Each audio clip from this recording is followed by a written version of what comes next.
Gente, boa noite, tudo bem? Vocês estão me escutando?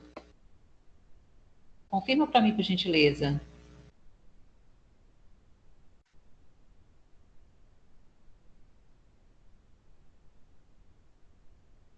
Estão Sim, escutando? professora, estou ouvindo. Então tá jóia, tranquilo. Dá mais 2 minutinhos para o pessoal entrar e a gente iniciar, tá? São 7h04 agora.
Gente, eu vou começar então falando algumas coisas para vocês.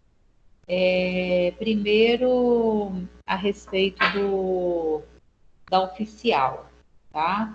Sobre oficial, muitas pessoas me perguntaram, gente, nesses últimos dias, a respeito das questões, então vou tentar deixar bem claro para vocês algumas coisas.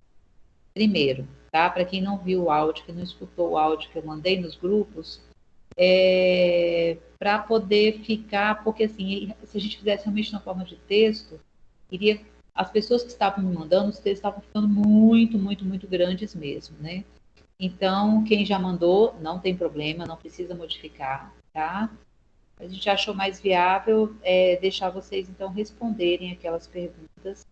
Agora, uma coisa, eu faço questão, gente, que essas questões sejam feitas a caneta, lápis, do jeito que você quiser, né? Teve aluno até que me ligou, falando, professora, porque eu estou em tal local, né? Aqui não tem papel, pode fazer em papel higiênico, pode fazer em guardanapo, no que você tiver, tá? Mas eu gostaria que essas questões, elas fossem escritas.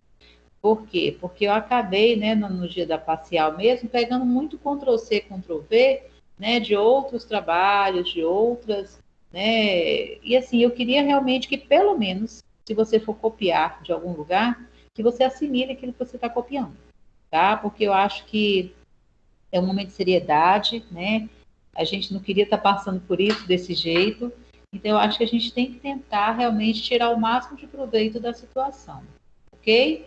Então, quem assistiu a minha revisão da última aula, né, todas as perguntas estão dentro daquela revisão. Você pode falar com as suas palavras tranquilamente, tá? Que o que eu quero é ver que você entendeu o básico, pelo menos o básico daquilo e passou para mim, tá bom? Então, assim, tem uma questão que é a questão número 4, que na hora que eu digitei, está escrito lá nervosos periféricos. Ali foi o corretor que acabou modificando o que eu tinha escrito, tá bom? Então, na verdade, na quarta questão, são nervos periféricos. E com relação à quinta questão, tem muita gente também me questionando a respeito dela, né? Não entendeu direito e tudo mais. Então, a quinta questão, você, por exemplo, meu nome é Ana, meu nome é Beatriz, meu nome é Daniel. Do A até, se eu não me engano, o I, se eu não me engano, eu coloquei para poder falar sobre um tema, tá? Para todos os trabalhos não ficarem iguaizinhos. Então, alguns trabalhos vão falar sobre, algumas pessoas vão falar sobre Alzheimer, outras pessoas. Não, aqui, Pedro, Pedro, não, Pedro, Pedro, só um minutinho, gente. Pedro, não, Pedro, pode deixar, filho. Só encosta aqui, por favor. Obrigada, só isso aqui. Algumas pessoas vão falar sobre Alzheimer, outras sobre, se eu não me engano, Parkinson, que eu coloquei lá também. Outras, outras sobre. Foi sobre o que mais? Meningite, tá? Então, de acordo com a letra inicial do seu nome, né, você vai falar a respeito de um tema diferente. Bom, gente, sobre essas questões relacionadas ao oficial de vocês, alguém tem alguma dúvida? Gostaria de questionar alguma coisa? Não? Tranquilo? Outra coisa também, gente, que eu queria falar com vocês é o seguinte: tentem conscientizar os outros alunos a respeito desse momento que a gente está vivendo, né? Por exemplo, eu sei que algumas outras pessoas vão entrar, né? Já são 7h12, né? E assim, eu estou aqui com Cleidson, Franciele, Givanessa, Luana. São os alunos que eu tenho aqui. Uma sala grande, terça-feira é a maior turma que eu tenho, né? Eu sei que assim, as pessoas não podem estar pontualmente aqui, isso aí não tem problema. Mas eu queria, pelo menos, gente, que vocês aproveitassem esse momento. Por quê? Senão vocês vão acabar comprando uma coisa e não vão receber por aquilo que vocês estão comprando, né? Aí você fala assim, professora, mas não é isso exatamente desse jeito que eu estou comprando.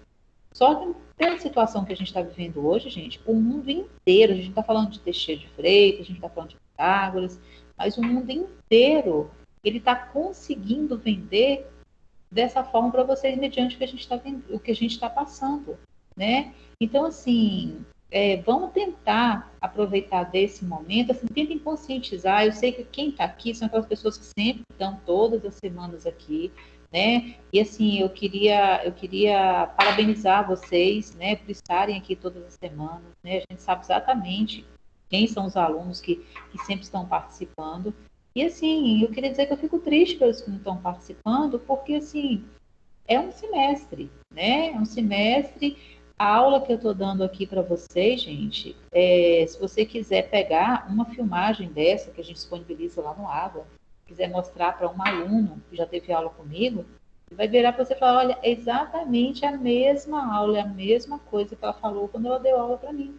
Então, assim, eu estou tentando passar para vocês os mesmos conteúdos e, assim, eu queria muito que mais pessoas aproveitassem esse momento, né? E eu falo assim, questão da internet e tal, e você depois vai lá e verifica quantas pessoas visualizaram o material que você disponibilizou. Gente, pouquíssimas pessoas, né? Então, assim, é interessante realmente que as pessoas aproveitem esse momento, né? Porque é, é, essas informações que eu estou passando para vocês, que outros professores estão passando, são informações importantes. E a gente está aqui nesse momento com uma tentativa também de tirar dúvidas. Você vê que assim, quem participa dessas aulas, né, essas aulas que a gente está fazendo, né, online, muitas pessoas retiram várias dúvidas, né? Outros ficam com vergonha de perguntar, assim como teriam vergonha também em sala de aula. Mas, assim, quem vocês puderem, que for amigo de vocês, que você observar, não está aproveitando, dá esse toque, tá? Eu estou falando isso como colega de muitos que vão fazer a mesma área que eu fiz, ou de outras áreas, né? Lá na frente você, paciente de vocês também, né? Então, assim, eu acho que essa dica vale para todos, né? Para todos vocês. Tá bom, gente? Tranquilo? Vocês querem comentar alguma coisa antes da gente iniciar? Querem falar alguma coisa?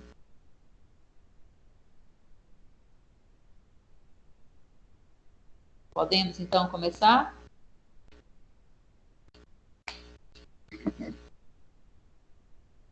Tá todo mundo me ouvindo, não tá?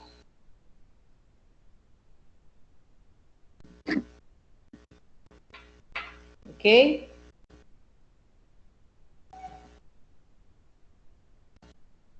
De Vanessa, tá ouvindo direitinho aí, Flor?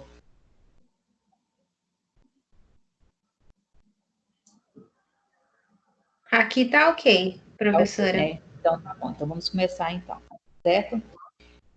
É porque eu falei um monte de coisa, ninguém falou nada, eu falei, vixe, ninguém tá me escutando, tô falando para as paredes. Eu tá ouvindo tudo certinho. Então tá bom, então. Vamos começar então, turma.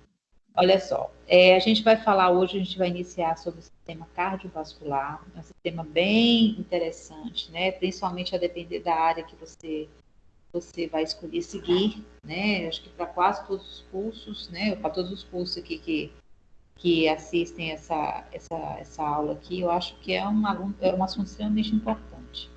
Então, quando a gente fala de sistema cardiovascular, você tem que pensar o seguinte: sistema cardiovascular, você tem que pensar em três coisas importantes.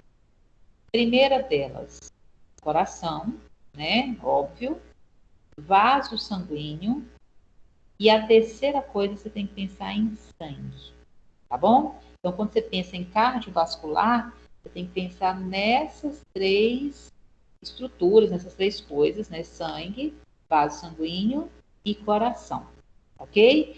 E hoje, para a gente começar esse assunto, a gente vai começar primeiro falando a respeito de sangue, tá certo?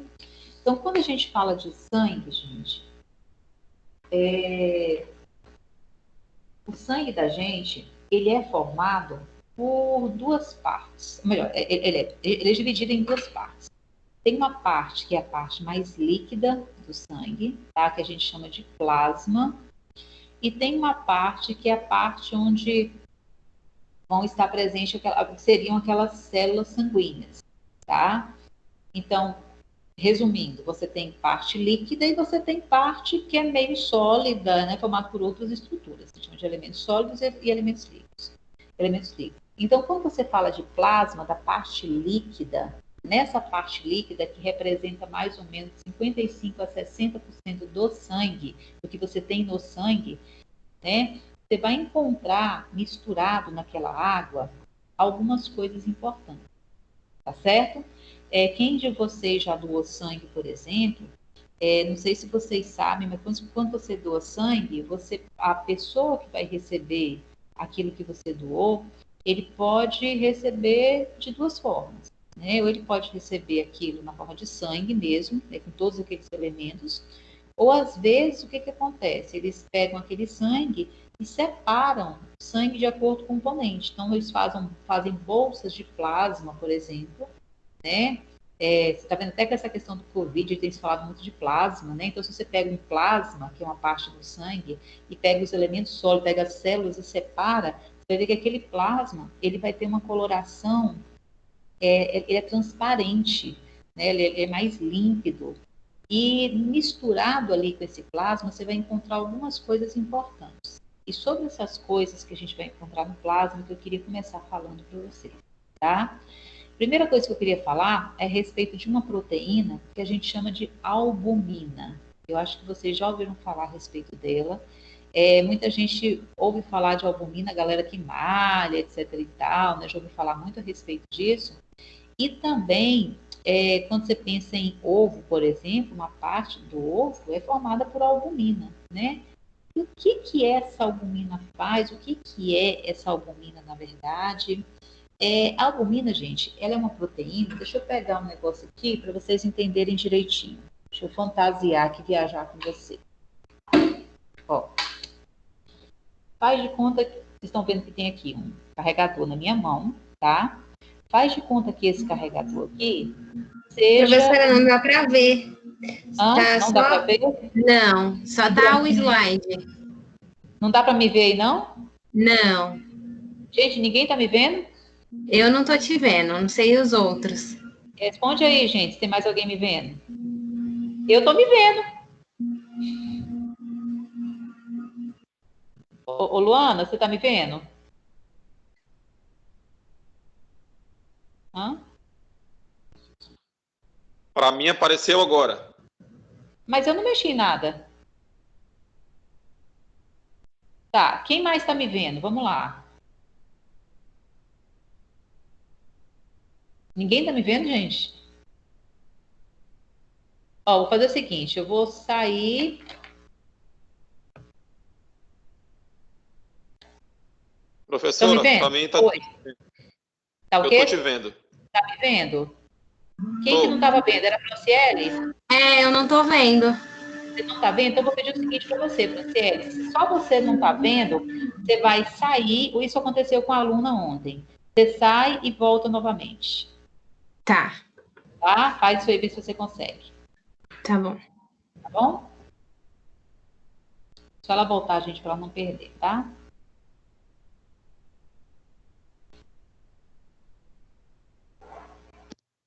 Eu tô te vendo numa tela pequenininha, mas consigo te ver.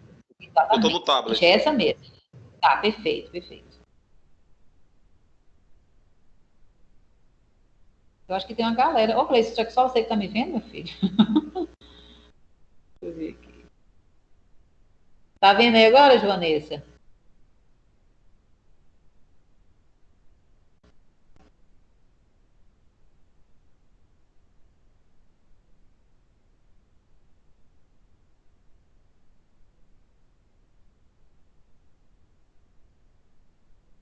E aí, Franciele, conseguiu ver agora?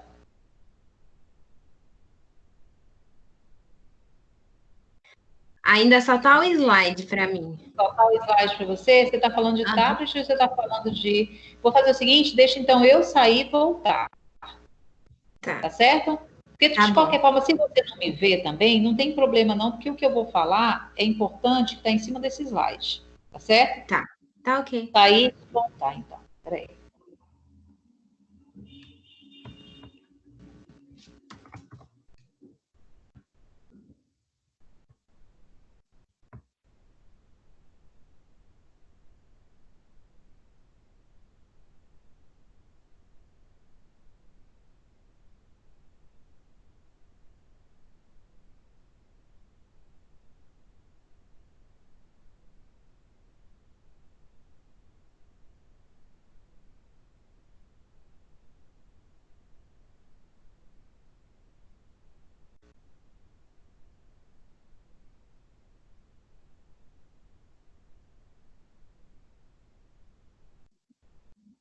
E aí, gente? Agora eu tô vendo.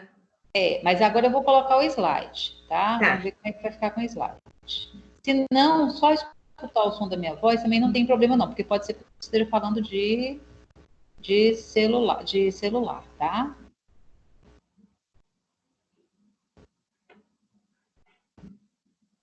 E aí, tá me vendo? Não, só o slide. Tá, tranquilo, não tem problema não, não tem problema não. Mas deixa eu explicar para vocês então uma coisa, deve ser porque é por celular, viu, o Franciele? Eu tô pelo notebook. Ah, no notebook? Que estranho, gente. Que estranho Mas não mesmo. tem problema, então. Porque assim, como eu trouxe as imagens hoje aqui, a gente vai seguindo as cores das imagens, vai ficar fácil de vocês entenderem, tá bom? Tá. Mas deixa eu explicar uma coisa aqui para vocês então, gente. Eu coloquei então, se você observar, tá, nesse slide que eu estou trazendo aqui para vocês, vocês estão vendo um vaso sanguíneo aí, né? Eu acredito que todos estejam vendo. E o que acontece? Dentro desse vaso sanguíneo tem um plasma, como eu falei, e misturado nesse plasma tem uma proteína chamada de albumina. O que essa albumina faz, gente? Essa albumina é uma proteína que ela tem a capacidade de puxar a água para cima dela. Ela puxa a água para cima dela. Entendeu? Aí você pergunta assim, e qual que é a serventia você ter dentro de um vaso sanguíneo uma proteína que vai estar puxando água para cima dela? Essa capacidade dela de puxar água para cima dela, a gente chama de pressão oncótica ou pressão coloidosmótica, que também é a mesma coisa de uma pressão osmótica. Eita, nós, vamos lá, ver se entender isso aí. O que é osmose? Gente, osmose é a capacidade que o soluto tem, que o sólido tem, de puxar água para cima dela. Então, você tem uma proteína puxando água para cima dela. Você tem ali uma osmose. Só que essa osmose é exercida pela proteína. Então, se é exercida pela proteína, você chama aquela força osmótica, aquela osmose de pressão oncótica. Então, toda vez que vocês ouvirem falar de pressão oncótica, vocês estão falando de uma proteína puxando água para cima dela. Então, vamos ver a serventia disso agora. Gente, mentaliza comigo o seguinte. Imagina na sua frente uma mangueira de regar jardim, certo? Vamos pegar essa mangueira, vamos anexar essa mangueira numa torneira, certo? Uma mangueira lá de 1 metro, mais ou menos, 1,5 metro. Aí, o que a gente vai fazer agora? A gente vai pegar essa torneira e a gente vai abrir essa torneira. Abriu a torneira, fechou a torneira. Quando você abre a torneira, o que vai acontecer? A água vai percorrer toda a mangueira e vai sair do outro lado, concorda? Agora, vamos pegar o seguinte, vamos pegar essa mangueira, vamos pegar uma faca e vamos picotar essa mangueira todinha, encher essa mangueira de furos, certo? Agora a gente vai fazer o mesmo procedimento, a gente vai abrir aquela torneira, a água vai passar pela mangueira e ao passar pela mangueira, eu te pergunto, é o mesmo tanto de água que vai sair no final dela ou não? O que você acha? Quem poderia me responder? Abri a torneira, a água passou pela mangueira, a mangueira está toda furada. É o mesmo tanto de água que sai do outro lado, gente? Não. Por que não? Não tem a mesma pressão, eu acho, né? Por que não vai ter a mesma pressão? Porque os furinhos fizeram o quê? O que os furinhos permitiram? Vazar água nos furos. Vazar água, exatamente, vai vazar água. Ou seja, eu não vou ter a mesma pressão de água naquela mangueira, porque parte da água vai sair pelos furinhos, concordam? Gente, por que eu estou falando isso para você? Tem um vaso, que é esse vaso que eu trouxe no slide aí para vocês, que ele é chamado de capilar. O que é um capilar, gente? Um capilar é um vaso cheio de furinhos. Nada mais é do que isso. E se você for pegar o tanto de capilar que você tem no corpo, se você for juntar um pedacinho de capilar aqui com outro aqui, gente, dá quilômetros e quilômetros de capilares. Ele é muito fininho, ele é pequenininho, só que é o vaso que você tem maior abundância no seu corpo. Então, ou seja, resumindo a história, você, no corpo, tem um monte de mangueira picotada. Entendeu? Você tem um monte de mangueira picotada. E por essa mangueira picotada, o que era para acontecer com essa água do seu sangue? O que era para acontecer com a água do sangue, gente? Quando ele passa por essa mangueira picotada? Era para vazar. Era para vazar. Então, se era para vazar, o que ia acontecer com a sua pressão sanguínea? Que é aquela força que ajuda a movimentar o seu sangue. Você ia ter a mesma pressão sanguínea? Você não ia ter a mesma pressão sanguínea porque a pressão iria diminuir, exatamente, porque a água do seu sangue ela ia fazer o quê? Ela ia sair. Entendeu? Aí o papai do céu pensando nisso, falou, moço, já sei o que eu vou fazer para esse negócio não sair. Ele pegou, botou dentro desse vaso que vocês estão vendo ali, misturado no plasma, uns pedaços de proteína. Essas proteínas, gente, elas não conseguem passar por esse poro, não conseguem sair junto com a água, então ela permanece dentro desse vaso sanguíneo. Então, na hora que essa proteína vai passando pelos locais, a água quer sair. Mas, ao mesmo tempo, o que essa proteína faz? Ela puxa a água para a água continuar dentro do vaso. Entendeu?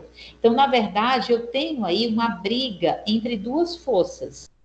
Uma dessas forças a gente chama de pressão hidrostática e a outra força é a pressão oncótica. Então, o que é essa pressão hidrostática? É a força que a água faz para sair do vaso, para sair da mangueira. E o que é a pressão oncótica? É a força que a proteína faz puxando essa água para não sair, para ficar dentro desse vaso. Então, se você olhar aqui nessa figura que eu trouxe, observa que tem uma seta verde, que empurra a água para fora. Que pressão é essa? Pressão hidrostática. E ao mesmo tempo, eu tenho uma força que empurra a água para dentro, que ela está sendo representada por essa seta roxa. Então, nessa setinha roxa, a gente tem a representatividade aqui da pressão oncótica.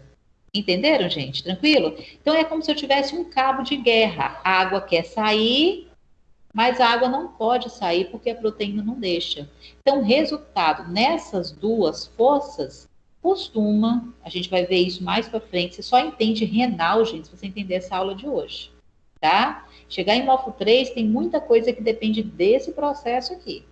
Então, quando você pensa, por exemplo, em como é que forma a urina, etc e tal, você vai ver que você vai mexer com esse processo que a gente está vendo aqui.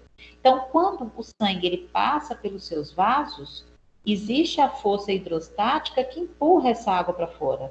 Mas, ao mesmo tempo, existe a oncótica que puxa ela para dentro. Normalmente, a hidrostática ela é um pouquinho maior, ou seja, a força que empurra a água para fora é um pouquinho maior do que a força que puxa a água para dentro. Entenderam? Então, acaba saindo uma quantidade pequena de água e não grande. Só que essa água, quando ela sai, essa pequena quantidade de água que sai, ela sai levando nutrientes, ela sai levando tudo que aquelas células que estão em volta daquele vaso precisam para conseguir sobreviver. Entenderam, gente? Então, a albumina é extremamente importante para manter essa água, esse sangue dentro do vaso. Aí por que eu estou falando isso para vocês, gente? Eu gosto sempre de falar uma coisa assim e comparar com situações do dia a dia onde vocês vão encontrar isso aqui. Então, vamos pegar, quem de vocês aí, pessoal que já entrou, né, conhece algum paciente que tem uma patologia chamada de cirrose? Ou, de preferência, que já conheceu alguém que tivesse cirrose e tivesse morrido por causa dessa cirrose? Vocês conhecem alguém? Já viram um paciente com cirrose? Normalmente, Já vi os dois pacientes. já viu, não já, Cleidson? E esse paciente que você viu, Cleidson, ele chegou a falecer, fase terminal, como é que é o estado dele? Sim, faleceu. Chegou a falecer, beleza. Um pouco antes de falecer, você chegou a ver esse paciente? Cheguei sim. Chegou, beleza. Ele estava todo inchado ou ele não estava todo inchado, Cleidson? Estava todo inchado, professora. Todo inchado. Por que ele estava todo inchado? Olha que interessante. No início, quando a pessoa tem cirrose, a gente vai ver, mais para frente, quando chegar lá como é que chama? Em digestório, que o paciente, quando ele tem cirrose, a barriga dele vai ficar grande. A gente chama essa barriga cheia de água de ascite. Ascite é a mesma coisa de barriga d'água, tá? Depois eu explico para vocês por que essa barriga d'água ela acontece. Só que o que acontece? A doença a cirrose ela vai evoluindo e o fígado da pessoa vai indo ladeira abaixo, vai indo para o buraco. Qual é o problema disso? O problema é que é o fígado quem produz essa proteína importante para o sangue, a albumina. Então, se esse sangue ele não tem albumina em quantidades ideais, porque o fígado não está produzindo, o que vai acontecer com a água do seu sangue? A água do seu sangue, que era para ser puxada para ficar dentro do vaso por essa albumina, não tendo mais albumina, a água vai vazar, ela vai transbordar, entendeu? Então, você vai ter uma situação que a gente chama de anasarca. O que é anasarca? Anasarca é um edema generalizado, que foi isso que o Cleidson falou, né? Eu vi realmente o paciente estava todo inchado. Ele estando todo inchado nessa situação específica da cirrose, significa que o fígado dele não está conseguindo mais produzir albumina. Sim, pode falar. Eu trabalhei no hospital também. Eu já presenciei os pacientes antes de falecer e várias sessões lá, poder retirar essa água da barriga, que estava imensa. Isso, Aí, na verdade... Aí o quê? Desculpa, repete. uns 5 em 5 dias, mais ou menos, o paciente ia lá no hospital para poder o médico fazer uma paracentese nele e retirar todo esse líquido da barriga. Isso. Você sabe o que é esse líquido, gente? De onde esse líquido vem? Esse líquido vem da água do seu sangue, do seu plasma.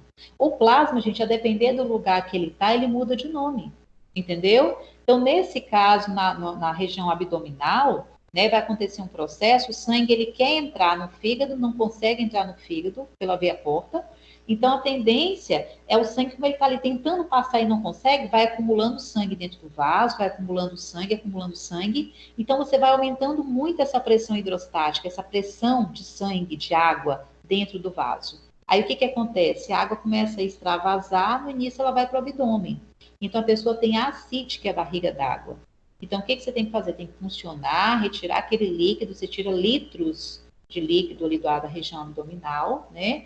E aí, e vai formando, vai formando. Só que chega um determinado momento em que a produção de albumina, pela falência do fígado, ela começa a baixar. Aí você fica com um plasma pobre, pobre, pobre em albumina. Se ele fica pobre em albumina, você tem agora no corpo inteiro uma situação onde a pressão oncótica, ela não existe mais. A água sai, você fica sem capacidade do sangue circular, porque ele não vai ter pressão, e com isso a tendência é realmente o sistema circulatório parar. O indivíduo ele choca. O que é uma pessoa chocar? Tá? Nessa situação a gente chama de choque hipovolêmico. O que é isso? Você perdeu muito volume de sangue dentro do vaso e o sangue não tem mais pressão para conseguir circular. Tá, gente? Então, a albumina ela é extremamente importante para esse processo aqui, para manter essa pressão sanguínea dentro do vaso, uma vez que ele puxa água para continuar dentro, tá? E se você tiver alguma situação onde você altere a produção dessa proteína, a tendência vai ser essa água do sangue extravasar e o indivíduo ele pode evoluir para o choque hipovolêmico, tá? A gente observa muito isso também em situações onde você tem uma desnutrição muito severa. Você pega um paciente extremamente desnutrido para morrer, você vai ver que ele vai começar a inchar no final. Por quê? Porque se ele não ingere comida, ele não consegue produzir albumina, não ingere proteína, o fígado dele não vai metabolizar a albumina. Então você cai no mesmo problema. Tá bom, gente? Tranquilo até aqui? Ok? Então, primeiro, pode falar, meu querido. Há algum problema no excesso de ingestão dessa albumina, no caso das pessoas que fazem exercício, atividade física e tal? Normalmente o excesso da albumina, você dá um jeito o rim dá um jeito de eliminar, entendeu? O problema maior de quando de quando a pessoa vai malhar, são outras substâncias também que ela acaba ingerindo em excesso, né? Existem alguns medicamentos que não vêm só com albumina, vêm com outras coisas também. Normalmente o que você tem em excesso, o organismo dá um jeito de metabolizar, jogar aquilo para fora, né? Mas se você tiver uma dificuldade em eliminar, aí sim. Aí você teria uma situação onde essa pressão aumentaria muito. Porque você vai ter muito líquido dentro do vaso, seria uma outra situação. Entendeu? Aí você pode ter repercussões renais, você pode ter outras coisas também. Mas enquanto a sua via de excreção ela tá conseguindo eliminar o que você tem em excesso, vamos lá. Tá bom, Cleuson? Beleza? Agora, Ok, professor, outra coisa. obrigado. Nada. Agora vamos falar de uma outra coisa aqui importante, que também está presente dentro do teu plasma. Tá? Então, a primeira que a gente viu foi uma proteína importante chamada de albumina. Além disso, a gente tem o que a gente chama de imunoglobulina. Imunoglobulina. Vocês conhecem como anticorpo, tá? Anticorpo e imunoglobulina é a mesma coisa. Quando a gente fala assim, nossa, fulano não tem anticorpos, o que vem na cabeça da gente? Né? Quando eu faço essa pergunta em sala de aula, muita gente às vezes tem a impressão de que o anticorpo é a sua célula de defesa. Mas não é. O teu anticorpo, gente, na verdade, o que é ele? Ele é um pedacinho de proteína que você usa para marcar um local que precisa de ser, local que eu falo assim, uma bactéria, um vírus, que precisa de ser capturado. Entendeu? Então, aquele pedacinho de proteína, se você observar nesse desenho que eu coloquei aqui, observa que eu coloquei, tem uma bola vermelha, tá? Que aqui está representando uma bactéria, um vírus, um micro-organismo qualquer, certo? E se você observar, em volta dela tem umas marcações, tem como se fossem umas pecinhas em azul claro. Vocês estão visualizando isso? Essas pecinhas em azul claro são esses pedacinhos desses fragmentos de proteína. Aí você fala, professora, mas para que eu preciso disso? Vocês vão estudar melhor esse processo em Morfo 4, que Morfo 4 vocês vão vai falar muito de imuno, tá? Dessa parte imunológica. Mas de antemão, a coisa funciona mais ou menos assim. Deixa eu tentar explicar de uma forma mais simples para vocês entenderem. Você imagina o seguinte, chega, você sabe que você está tendo uma invasão por vírus, uma invasão por bactéria no teu organismo. Aí as suas células de defesa começam a se mobilizar, começa a produzir um monte de células de defesa, aí ela sai para o campo e fala, beleza, eu vou capturar essa bactéria, esse vírus. Certo. Só que na hora que ela chega lá, que ela vê aquele tanto de célula em volta dela, ela pergunta, meu Deus, quem que eu vou ter que capturar? O que eu vou ter que comer aqui? Quem que eu vou ter que agarrar? Entendeu? Ela não tem olho. Como é que ela vai sentir? Como é que ela vai saber que é exatamente aquela estrutura que ela vai ter que fagocitar, que a gente chama, né? Vai ter que englobar, digerir e eliminar do seu organismo, tá? Ela só consegue fazer isso quando ela tem, a sua célula de defesa tem um local de encaixe. E esse local de encaixe, ele encaixa no anticorpo. E o anticorpo tem que encaixar no vírus. Entendeu? Então, na verdade, o anticorpo é como se fosse uma pecinha que você usa entre o seu vírus, entre a sua bactéria e a sua célula de defesa. É como se você estivesse marcando em volta dele, dizendo para a célula de defesa, ó, é aqui que você vai grudar para conseguir fagocitar. Certo? Quando você, por exemplo, você toma uma vacina, né? Qual é o objetivo da vacina? Gente, a vacina, você imagina, né? No dia que eles conseguirem fazer lá a vacina para o Covid-19. Digam amém. Bora? Amém. Amém. Pelo amor de Deus. Beleza, conseguimos a vacina. Então, no dia que eles conseguirem a vacina, eles vão estar pegando um fragmento, vão conseguir pegar aquele vírus, atenuar, deixar ele de uma forma inativa, alguma coisa que represente aquele vírus, e ele vai cair na corrente sanguínea do sujeito, só que à medida que ele for circulando, o que vai acontecer? Ele não vai te fazer mal, porque aquele vírus está atenuado, né? E aí, a partir do momento em que as suas células de defesa percebem como é que é a membrana daquele vírus, como é que aquele vírus se comporta, o que ela vai fazer? Ela vai aprender, suas defesas vão aprender, a gente vai ver isso em Morfo 4, que tem uma célula que produz essas pecinhas aí, esses pedacinhos de proteínas, essas imunoglobulinas. E a partir do momento que ele consegue fabricar a peça própria para aquele vírus, por exemplo, agora sim ele consegue a sua defesa, porque você tem a defesa. O que você não consegue é grudar no vírus, entendeu? Então a imunoglobulina ela vem para isso. A partir disso você consegue fazer a defesa. Então a vacinação ela serve para isso, para te fazer aprender a criar essas imunoglobulinas, uma vez que ela te coloca em contato com esse vírus, só que de uma forma atenuada, por exemplo. Tá bom, gente? Tranquilo? Então, falamos de duas coisas que estão presentes no plasma. Falamos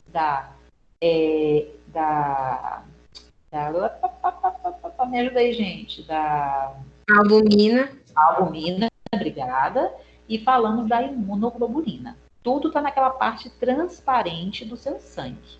O sangue da gente só é vermelho porque você coloca ali, tá? Um tanguezinho, tá? Sabor morango, que a gente vai ver qual é esse tanguezinho, o que você adiciona no meio para ficar vermelho. Mas o plasma em si ele é transparente, tá certo? A outra coisa que eu queria falar para vocês hoje, vou passar aqui, que a gente também vai encontrar no plasma, são as plaquetas, tá? Muita gente acha, gente, que plaqueta é célula. Plaqueta não é célula. Plaqueta é fragmento, é pedaço de célula, tá? Então, é como se você tivesse também proteínas, vamos colocar assim, uma vez que a constituição da parede celular é basicamente proteína, tá? Então, esses pedaços de célula, vamos colocar assim, eles servem para quê? Eles servem para poder fazer o sangue da gente conseguir coagular, tá? Então, plasma vai ser importante também para fazer o sangue coagular. Como é que funciona a coisa? Se você observar, eu coloquei para vocês 2 desenhos, tá? Eu coloquei o primeiro desenho, que é o que está à sua esquerda. Observa que aqui você tem um vaso sanguíneo que foi rompido, tá? E você tem algumas células sanguíneas saindo desse vaso, juntamente com o plasma. Eu acho que esse desenho aqui, o primeiro, né, ele está bem claro com relação a isso. Você está sofrendo aqui uma hemorragia, ok? Só que tem um detalhe. Na hora que você sofre essa hemorragia, vocês estão vendo que tem a parede do vaso que foi rompida? Essa parede do vaso, gente, ela libera algumas substâncias químicas que vão atrair as plaquetas do plasma que estão naquela região para que ela comece a provocar um processo que a gente chama de agregação plaquetária.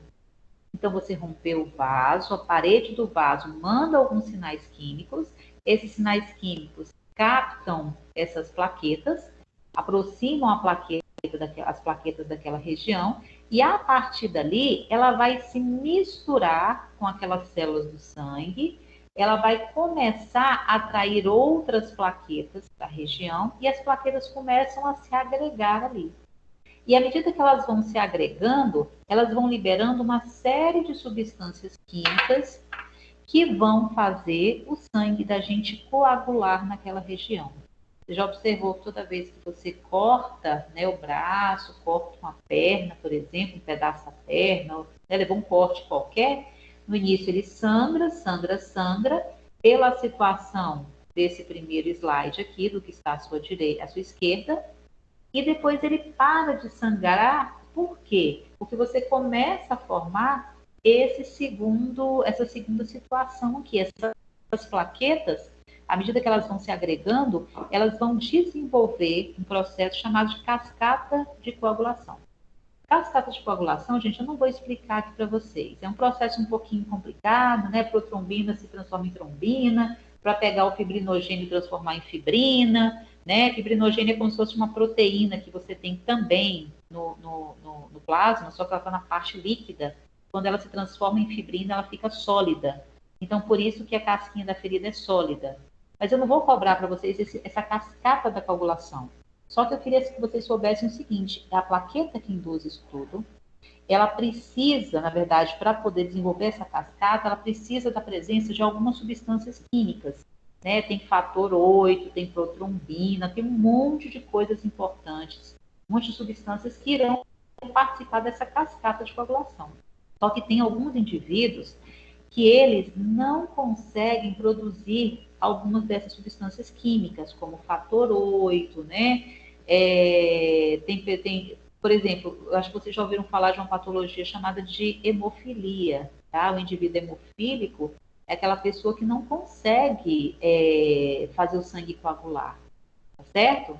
E tem uma outra situação também que a gente observa muito a alteração na coagulação, que é, por exemplo, quando o indivíduo ele tem a dengue hemorrágica. Acho que todo mundo já ouviu falar de dengue hemorrágica, né? O que acontece com a dengue? Quem de vocês já teve dengue aí, deve se lembrar que de tantos em tantos dias, né, principalmente se você fica internado, o médico ele pede para você para fazer um exame de sangue. E nesse exame de sangue, uma das coisas que ele verifica é como é que está a sua taxa de plaquetas. E a tendência, quando você tem uma dengue, quem fez esse exame sabe disso, que as plaquetas elas começam a cair. Então, à medida que as plaquetas caem, você não consegue desenvolver bem esse processo que eu estou explicando para vocês. Estão vendo que a cascata de coagulação, ela depende da presença dessas plaquetas, entendeu? Então, se você tem uma queda dessas plaquetas, você vai ter uma tendência a desenvolver hemorragia com muito mais facilidade, ok? E é muito interessante, gente, que, por exemplo, a todo momento, nas 24 horas do dia, você está provocando, por oscilações, né, na tua pressão sanguínea e outras coisas mais, você costuma provocar microlesões dentro do vaso. Ou seja, essa situação que vocês estão vendo aqui à sua esquerda, tá? Em proporção pequena, lógico, a todo momento isso acontece com você. Só que tem um detalhe, a coisa não vai à frente, por quê? Você nem percebe que você machucou algum vasinho, porque as plaquetas vão lá, agregam, coagulam local, a célula do vaso sanguíneo fecha e vida que segue. Então, isso é o normal, entendeu? Só que quando você tem a dengue, por exemplo, que a plaqueta cai demais, você não pode se dar o luxo de passar por esse processo. Aí, resultado, essas microlesões que você estaria causando, você acaba transformando em macrolesões, né? Porque você começa a perder sangue, e a partir disso, a partir do momento que você vai começando a perder sangue, você pode evoluir para uma hipovolemia, ou seja, um pouco volume de sangue dentro dos vasos. Isso pode levar o indivíduo à morte, tá? Então, assim, tem algumas situações que a dengue mata, principalmente quando ela se transforma nessa forma hemorrágica, né? Que você tem essa queda significativa do número de plaquetas no vaso sanguíneo, ok? Esse coágulo, gente, também que eu estou explicando para vocês, na aula passada, quando eu falei para vocês de AVE, eu falei sobre o AVE isquêmico. E a gente viu que uma das coisas que causaria isquemia em um vaso, em um local, seria a presença de um trombo, tá? Então, o trombo é essa mesma casquinha que vocês estão vendo, esse mesmo coágulo que vocês estão vendo nesse desenho, só que dentro do vaso, entendeu? Dentro do vaso. Aí, se você formar também esse coágulo internamente, você pode ter outros problemas também, né? Então, assim, a quantidade de plaquetas ela tem que estar em níveis ideais. Inclusive, gente, tem uma coisa interessante, a pessoa, quando ela tem uma pressão muito alta, por exemplo, ela vive tendo lesão na parede dos vasos, porque a pressão ela oscila, então ela é como se ela desse umas arranhadas nessa parede interna das nossas artérias. E com isso, você começa a formar esses coágulos dentro. Então, quando a pessoa tem muita pressão alta, já tem uma certa idade, um dos medicamentos que os médicos costumam passar, por exemplo, para esses pacientes, é o AS, né? Quem convive com idoso, pessoal que tem pressão alta, já deve ter observado uma das coisas que eles dão para o indivíduo tomar é o AS. Por que o AS? Porque o AS, gente, ele dificulta esse processo de agregação plaquetária, né? Para diminuir a chance dele formar trombo com facilidade. Tanto que quando você, por exemplo, aqui deve ter o pessoal da Odonto, né, fazendo essa aula de hoje, né? Então, quando você, por exemplo, pega um indivíduo que está nesse perfil, que toma S há muito tempo, você vai fazer uma cirurgia nele, uma das coisas que você tem que ficar atento aí que você toma e tal, porque tem situações que às vezes você tem que reduzir ou tirar antes de fazer aquela cirurgia no paciente, para que ele não sofra, por exemplo, uma hemorragia. Tá? Mas isso aí vocês vão aprender mais na frente, quais critérios que vocês irão utilizar, ok? Então, essa formação do coágulo é extremamente importante, porque ela evita hemorragias, ok?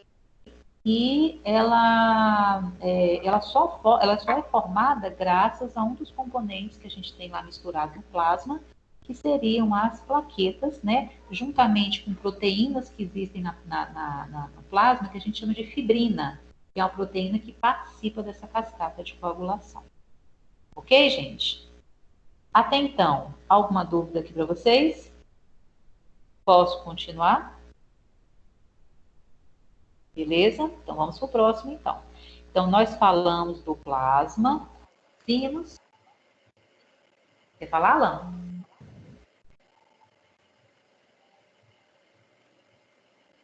Quer fazer algum comentário, Alan? Tranquilo? Quando ele ligou, ele não viu, não. Então, falamos até agora, né? Falamos a respeito das plaquetas, falamos a respeito da albumina e falamos a respeito também das imunoglobulinas, ok? Esses seriam alguns componentes que a gente tem dissolvidos, né, que fazem parte lá do nosso plasma, certo? Agora, outra coisa que eu queria falar para vocês, então o que a gente viu aqui é o que faz parte do plasma, daquela parte líquida, certo? Agora a gente vai ver o que a gente vai encontrar de células, ou seja, o que a gente tem de parte sólida mesmo, né? Nesse sangue, né? Que seriam algumas células sanguíneas. Então, a primeira célula que eu queria falar para vocês é a respeito da hemácia, tá certo? Antes de falar dessa estrutura aqui, da hemoglobina,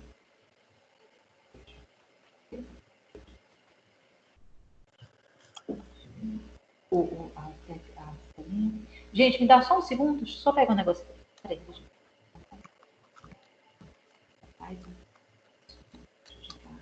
Uma caixinha. Você não achar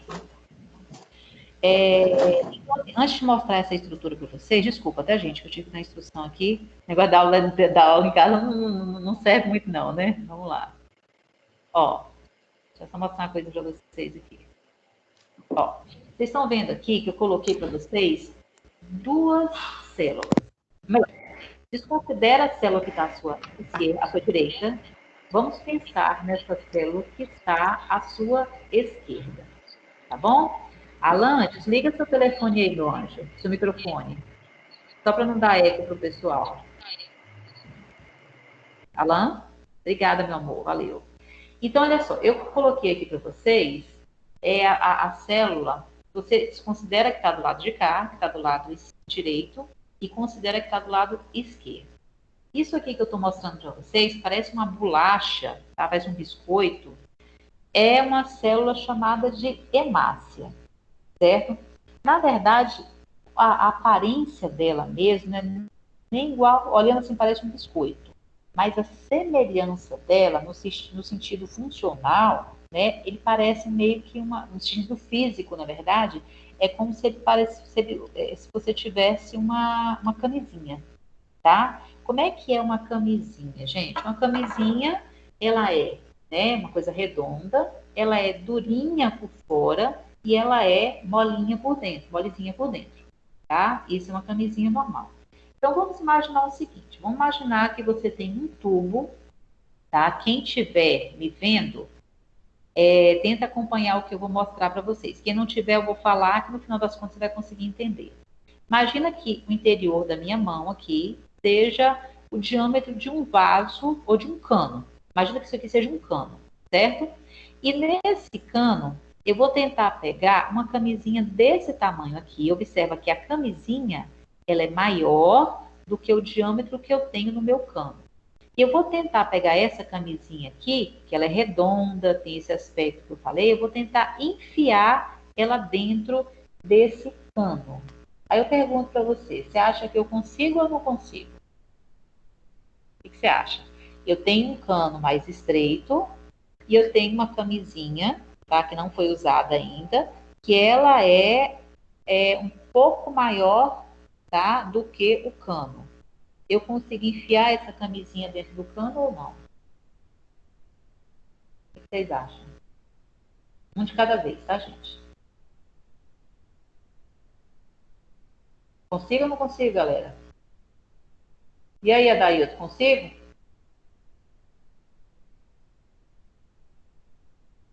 Hein?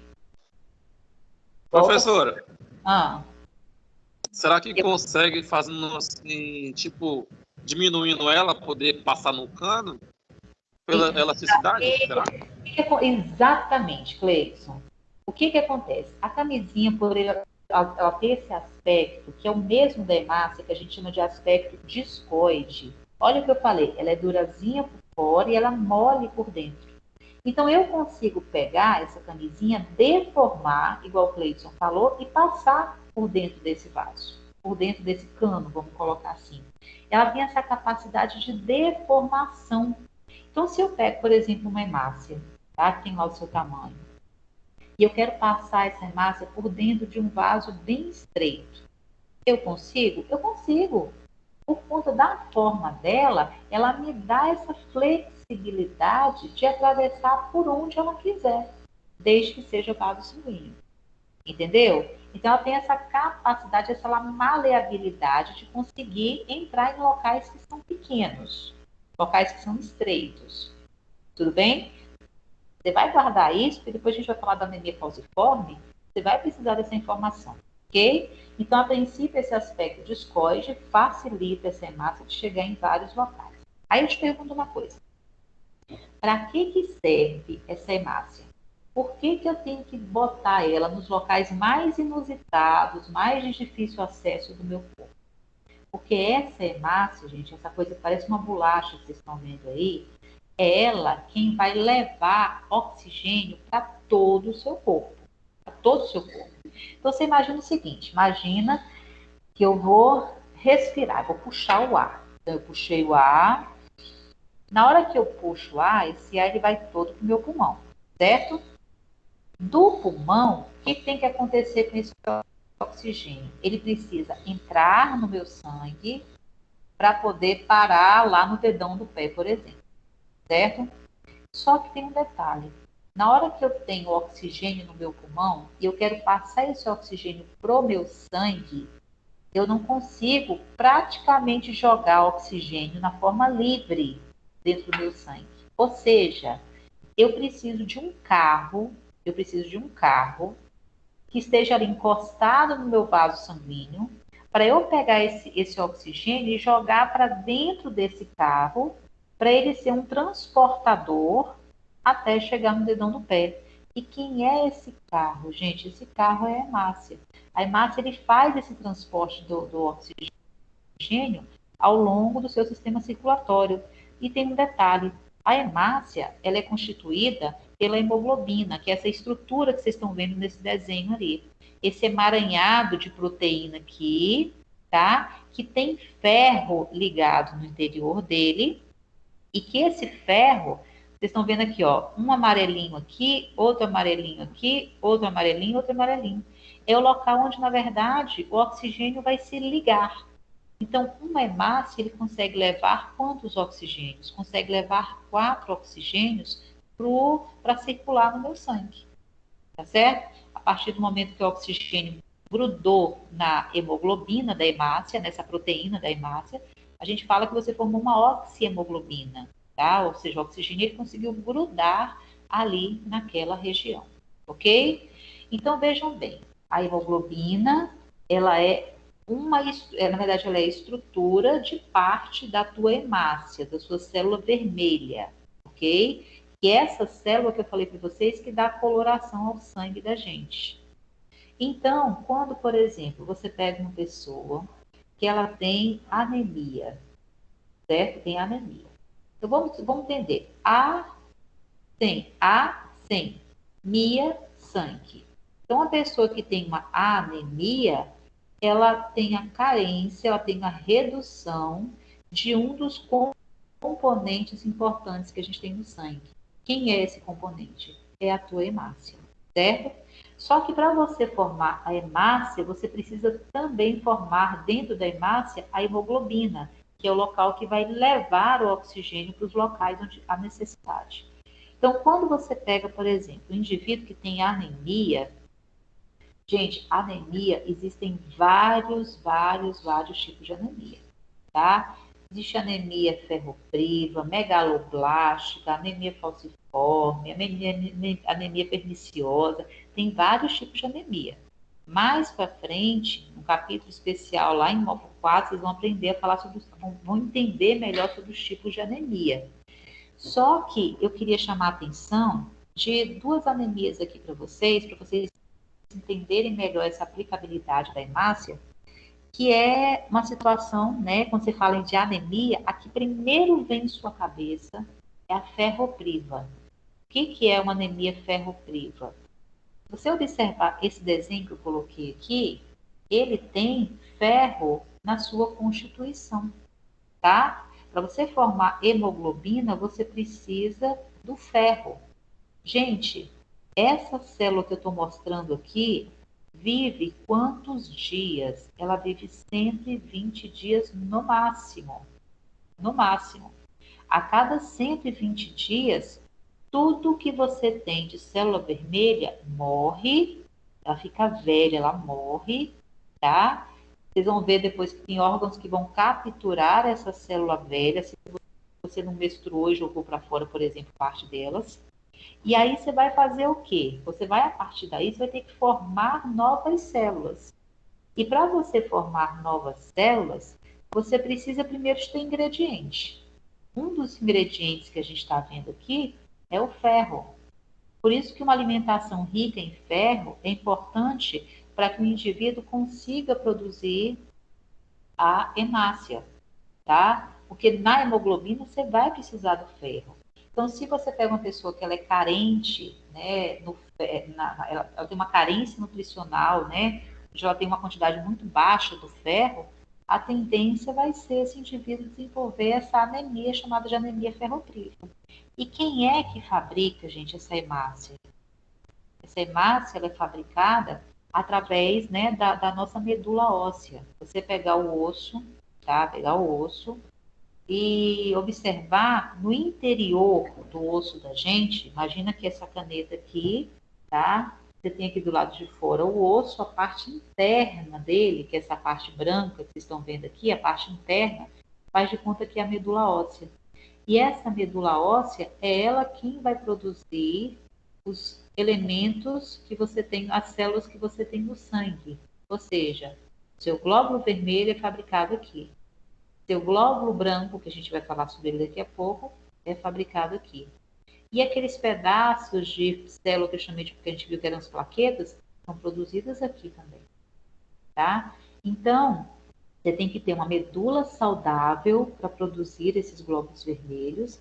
Você tem que ter ingredientes e dentre esses ingredientes você tem que ter uma quantidade adequada de ferro. Se não tiver, você desenvolve uma patologia chamada de anemia ferropriva. E quem já teve anemia aqui sabe que uma das coisas que você vai sentir, né, é uma fraqueza, é um desânimo para poder fazer as coisas. Por quê, gente? O oxigênio, ele é extremamente importante, ele é um dos ingredientes que a gente precisa para produzir energia, certo? Então, se você tem pouca hemácia, você vai transportar pouco oxigênio para as suas células. Com pouco oxigênio nas células, a sua produção de energia, ela cai. Ela cai. Se ela cair demais, a produção de energia zerar, aquela célula morre. Ela morre. Então, por exemplo, se eu pego e dou um tiro em alguém, dei um tiro, certo? E essa pessoa perdeu sangue. Por que essa pessoa vai morrer? Ela vai morrer porque ela não vai ter sangue, ela vai ter uma situação de anemia, só que muito mais severa, tá? Então, ela não vai ter transporte de sangue para os tecidos do corpo, dentre esses tecidos, o tecido cerebral, ok? Então, morre pela baixa quantidade de oxigênio e, consequentemente, o que leva mesmo à morte daquele tecido é a baixa quantidade de energia que vai ser formada ali. Tá certo, gente? Então, por isso que a quantidade de hemácias tem que ser uma quantidade adequada. Se tiver de menos, você pode evoluir para anemia, e tem casos de anemia severa que o indivíduo pode até evoluir para a morte, por exemplo. Tá bom? O outro tipo de anemia que a pessoa pode ter também, que é muito comum, principalmente aqui na Bahia, tá? Eu falo Bahia por quê? Porque aqui a gente tem muitos afrodescendentes, tá? Ocorreram mutações genéticas e tudo mais por causa de surto de malária que houve uma vez lá no continente africano e tudo, onde algumas hemácias elas foram modificadas para conseguir sobreviver, tá? Então, algumas pessoas da raça negra, ele tem o gene, tá, que faz com que o indivíduo desenvolva um tipo de anemia que é chamada de anemia falciforme. O que seria essa anemia falciforme? Essa anemia falciforme é a situação, a gente está vendo aqui, ó, que a hemácia, ela tem um pedaço de um lado, tá? É um grupo que a gente chama de grupo M e um grupo chamado de globina. Ou seja, essa hemoglobina aqui, imagina ela cortada ao meio. Cortada ao meio. Tem metade de um lado, metade do outro. Então, quando a pessoa ela tem uma anemia falciforme, é como se ela tivesse não mais toda a hemoglobina. É como se a hemoglobina dela fosse cortada ao meio. Então, essa hemoglobina que a gente está vendo, ela leva 4 oxigênios. Só que se você corta ela ao meio, e você começa a ficar com essa situação que vocês estão vendo aqui à sua direita, quantas hemoglobinas a gente vai ter aqui? Quantos ferros, quantos oxigênios você vai conseguir carregar ali? Apenas 2. Então, o transporte de oxigênio para os tecidos, ele fica muito reduzido. E, além disso, gente, o que acontece? Voltando à história lá da camisinha. Eu tenho um local, um vaso estreito, e eu quero que a minha hemácia, mesmo grandinha, consiga atravessar ali, ela consegue, porque ela sabe deformar, ela consegue entrar por ali. Agora, se eu tenho aquele vaso pequeno, e eu tenho uma célula agora, que ela não tem mais aquele aspecto discoide, ela tem um aspecto de foice. Por isso que falciforme, ela é uma falsa forma, forma de um foice. Então, na hora que esse foice tenta entrar aqui, ele não consegue. Se ele vier assim, ele até que vai, mas a depender da forma como ele vier, ele não vai. Então, ele não consegue penetrar em alguns tecidos e ele não consegue levar oxigênio como deveria para todo o corpo. Resultado, gente, essa pessoa ela vai sentir muitas dores, porque a falta de oxigênio faz você começar a produzir uma quantidade muito grande de ácido lático. E esse ácido lático ele provoca dor, provoca queimação. Essa pessoa ela vai ter uma falta de energia muito considerável e tem casos que pode até ir à morte, né? Então, quando uma criança ela nasce com anemia falciforme, a depender da gravidade, a depender de quanto que as células dela, a quantidade de células que ela tem alteradas, tá, na forma de foice, se ela for muito grande essa quantidade, existe um centro, se eu não me engano, que funciona em Salvador, né? É um centro que atende essas pessoas que têm anemia falciforme. Então, a cada 3 meses, mais ou menos, elas vão para esse centro, né, utilizar toda a medicação, uma série de coisas que são feitas com esses pacientes. E uma das coisas que eles fazem também é a transfusão sanguínea dele. Por quê? Porque se ele tem hemácias alteradas, elas não vão ter a efetividade que deveriam de ter. Então, você precisa dar um sangue, uma vez que a gente sabe que esse sangue, esse glóbulo vermelho, ele vive 3 meses, 4 meses. Então, se a cada 3 meses eu consigo fazer uma transfusão, por exemplo, nesse paciente grave, eu garanto que por 3 meses ele vai conseguir ter um bom transporte de oxigênio pelo corpo dele, tá? Então, a hemácia é extremamente importante. Você leva um tiro, você morre, você leva uma facada, você morre, por quê? Simplesmente porque você perdeu essa célula aqui, tá? Você perdeu, não tem oxigênio, não tem pressão do sangue circular e por aí vai. Tá bom, gente? Então, isso aqui seria uma das células que a gente vai ter no corpo humano. Sobre esse conteúdo aqui que eu falei até agora, como é que tá? Tem alguma dúvida? Querem fazer algum comentário? Não? Tá todo mundo de boa? Todo mundo entendeu? Professora. Fala, meu bem. Ó, Cleiton, eu vou dar ponto só para você, viu? Você já tá cheio demais. Você já tá cheio demais na minha assinatura aqui, no meu caderninho aqui, caderninho dos alunos aqui. Fala, meu bem. Valeu, professora. Deixa eu lhe perguntar. O paciente com essa anemia falciforme, fazendo esse tratamento aí que a senhora falou de 3 meses, né? Uhum. Essa plaqueta do paciente volta ao normal? A forma normal? Não, ele vai ele vai a vida inteira fabricar, porque quem fabrica, Cleudson, é a medula óssea dele. E por questões genéticas, a medula óssea sempre vai fabricar errado. Entendeu? Então, se esse paciente é um paciente, ele nasce a cada 3, Só que assim, Cleusa, depende muito da gravidade dessa anemia falciforme dele. E tem situações mais graves, situações mais leves. Agora, olha só, gente, aqui na região da gente, é muito comum a gente encontrar pessoas com traço falciforme. O que é o traço falciforme? Ele tem geneticamente chances de transportar para o seu filho o gene falciforme. Só que ele, como ele tem só o traço, a doença não desenvolveu nele. É um gene recessivo. É o Azinho lá, não é o Azão, não, é o Azinho lá.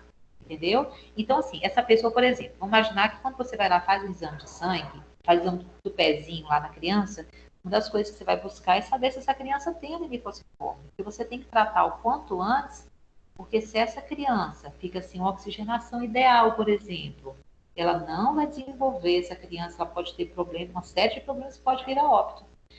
Então, quando ela nasce, né, se você identificou lá, você não tem anemia falciforme, mas você tem um traço, beleza.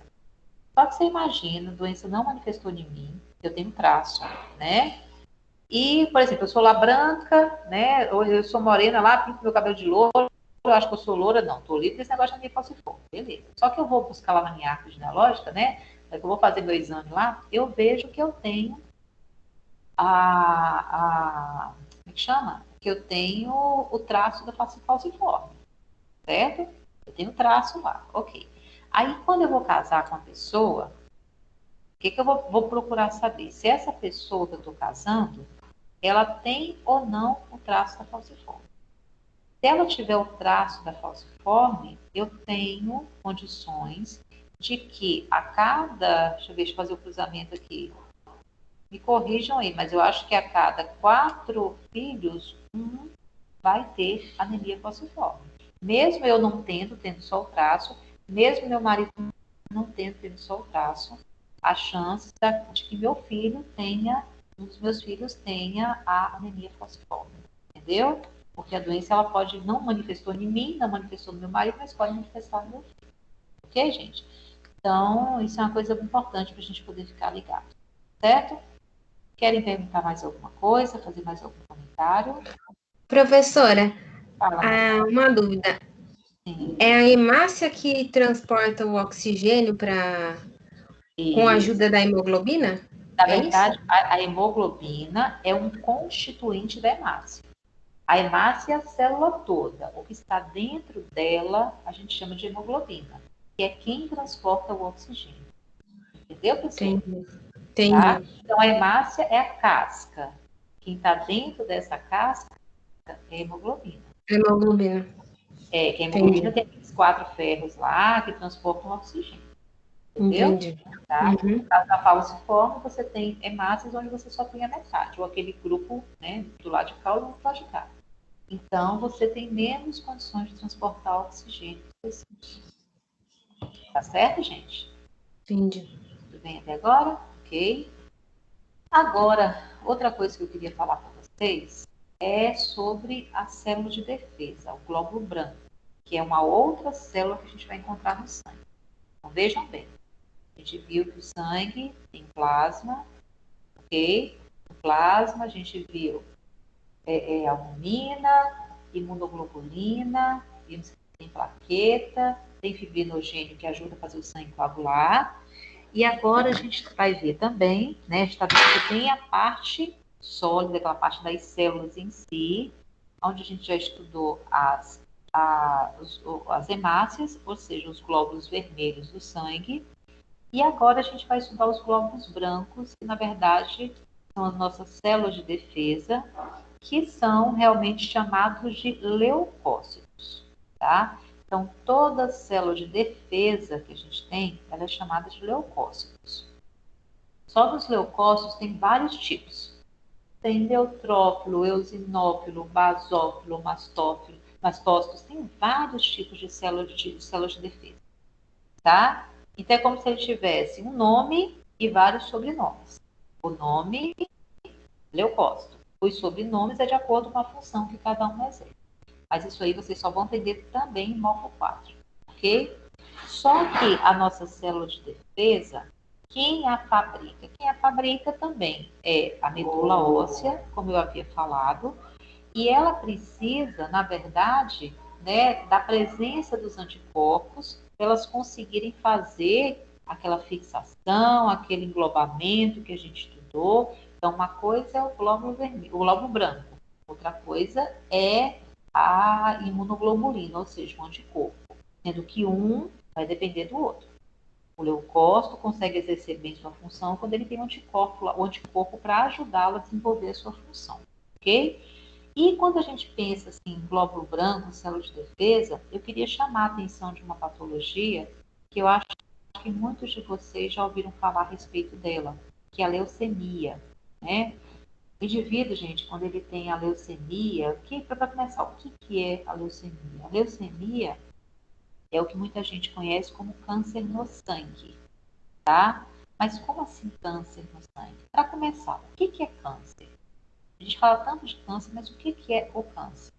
O câncer, na verdade, gente, é uma proliferação excessiva de um grupo de células. Ou seja, imagina que eu tenho uma célula, um tecido que ele era para ser formado, vamos colocar aqui um tecido que deveria ter 10 células, certo? E de repente eu estou agora com um tecido que era para ter 10 células, cada célulazinha da mesma forma, uma parecidinha em mamabaça da outra ali, bonitinho. Só que agora, vamos imaginar pegar aquele tecido com 10 células, vamos colocar um câncer nela. Então, se você tem ali, você até tem ou teria ou tinha ali as 10, só que junto com essas 10 você tem um arranjo de células a mais. Você colocou ali naquele local que teria que ter 10, você colocou mais 100. Só que 100, cada um do seu jeito. Tudo doidona. Uma célula de um jeito, outra do outro, uma grande, outra média, outra mega grande. Entendeu? Elas não têm um padrão, como aquelas 10 bonitinhas que a gente... Então, isso é um câncer. Mais para frente também mostra o quadro. Você vai entender o que é o câncer, por que o câncer mata. Então, assim, eu estou explicando isso sem entender que a leucemia é o quê? É um tipo de câncer, ou seja, eu tenho uma proliferação exacerbada de algumas células. Quais células são essas? São as células brancas, ou seja, são as células de defesa, os seus leucócitos. Você começa a fabricar leucócitos de forma desordenada. Aí você fala, nossa, professora, maravilha, porque você vai pegar as células que você teria que fazer a defesa no corpo e vai estar jogando o estoque dela lá para cima. Só que o problema é o seguinte, uma coisa é você pegar, vamos imaginar o seguinte, isso daqui, a caneta novamente, faz de conta que é a sua medula óssea, certo? Ela quem fabrica os glóbulos brancos, ou seja, os leucócitos, os glóbulos vermelhos e as plaquetas. Fabrica essas 3 coisas. Então, vamos pegar uma situação normal. A situação normal é que ela produz essas 3 coisas e os leucócitos, que são as células brancas, à medida que ela vai produzindo, esse leucócito, ele vai crescer, ele vai desenvolver, ele vai amadurecer, entendeu? E aí ele vai ser jogado para a corrente sanguínea de uma forma madura, de uma forma onde ele consiga exercer a sua função, porque ele terminou de ser formado. Ele está igualzinho às irmãs dela, das irmãs que ele tem, todas bonitinhas, todas exercendo sua função, isso é o normal. Agora, se você pega essa medula óssea de uma pessoa que tem leucemia, em vez dela ter essas células aqui, que formam glóbulos brancos, na quantidade normal, essa quantidade, ela multiplica. Ela aumenta demais, só que o problema não é isso.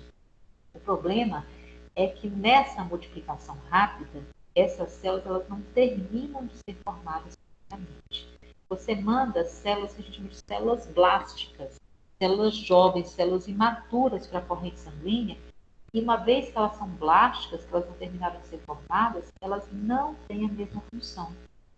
Entendeu? Então você vai estar jogando um monte de células de defesa, mas tudo bobalhona, tudo sem conseguir exercer a função que ela deveria ter. Então, quando uma pessoa tem leucemia, gente, que ela perde um exame de sangue, que você vai observar? Vai observar, primeira coisa, os leucócitos dela vão estar altíssimos. Aí você fala, professora do céu, eu acho que eu tô com esse negócio. Porque esses dias eu estava com uma infecção de garganta e eu fui fazer um exame de sangue e meus leucócitos deram lá em cima. Gente, toda vez que você tem uma infecção, toda vez que você é cometido por algumas doenças, é normal e é necessário que a sua medula óssea produza muito dessas células para conseguir te defender. Só que são células que terminaram de ser formadas, são células bonitinhas, fazem a sua função. Agora, outra coisa é você pegar, jogar aqui tanto de células procorrentes sanguíneas, você tem uma quantidade exagerada, só que são células que a gente chama de atípicas. Quando você pega um exame de sangue, você observa lá, leucócitos atípicos, ou seja, não está como ele deveria de ser, não. Tem um trem diferente, entendeu? Você começa a jogar e o que acontece? Se ele não faz a função, a tendência é a imunidade da pessoa, ela fazer o quê? Ela cair. Isso tem um grande agravante, gente. Quando você pega aqui aquela parte que fabricava os glóbulos brancos, começa a multiplicar demais, você imagina, era para caber 10 aqui. Você está enfiando 100 aqui, dentro da medula. O que você vai ter de consequência nisso? Você vai pegar aquela parte que fabricava seus glóbulos vermelhos, que era na mesma medula, e você vai detonar aquela região. Você vai fazer as células brancas multiplicarem ali e ocupar o espaço daquele local que tinha glóbulos vermelhos. Então, o que vai acontecer com essa pessoa, por exemplo, que tem leucemia? Ela vai começar a desenvolver associado uma anemia, uma vez que a medula dela não está conseguindo produzir glóbulos vermelhos, ela vai começar a desenvolver uma anemia severa. E além disso, essas células vão crescendo demais, as brancas, e começam a pegar esse pedacinho da medula aqui e fabrica também as plaquetas.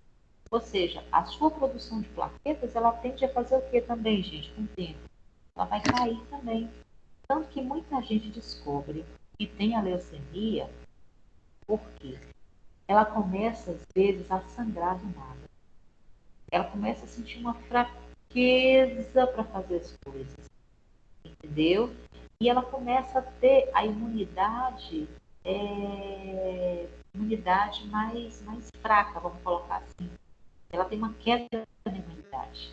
Então, isso aí faz a pessoa suspeitar. Caramba, o negócio é diferente aqui, né? Estou sangrando com facilidade, estou muito cansado, não consigo fazer as coisas, muita dor no corpo, um trem diferente.